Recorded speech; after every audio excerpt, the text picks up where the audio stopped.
আজ 14ই ডিসেম্বর শহীদ বুদ্ধিজীবী দিবস। 1971 সালের এই দিনে হত্যা করা হয় জাতির শ্রেষ্ঠ সন্তানদের। নানা আয়োজনের মধ্য দিয়ে দেশের বিভিন্ন স্থানে স্মরণ করা হয় শহীদ বুদ্ধিজীবীদের। শনিবার সকালে রাজবাড়ীর বধ্যভূমিতে পুষ্পমাল্য অর্পণের মধ্য দিয়ে এ কর্মসূচির সূচনা হয়।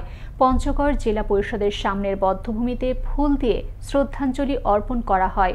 কুষ্টিয়ার কুমারখালীতে শহীদদের স্মরণে 1 মিনিট নীরবতা পালন শেষে আলোচনা সভা অনুষ্ঠিত হয়। টাঙ্গাইলের নাগরপুরে শহীদ বেদিতে পুষ্পার্পণের মধ্য দিয়ে দিবসটি পালিত হয়েছে। যশোরের চাচড়া বধ্যভূমির শহীদ বুদ্ধিজীবী স্মৃতিস্তম্ভে শ্রদ্ধা নিবেদন করা হয়।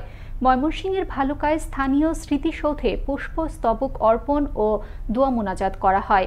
বরিশালের আগৈলছাড়ায় রাংতার কেতনার বিল বধ্যভূমি মুক্তিযুদ্ধ স্মৃতিসৌধে পুষ্পস্তবক অর্পণ করা হয়। গাইবান্ধার গোবিন্দগঞ্জে উপজেলা প্রশাসনের উদ্যোগে দিবসটি পালিত হয়েছে।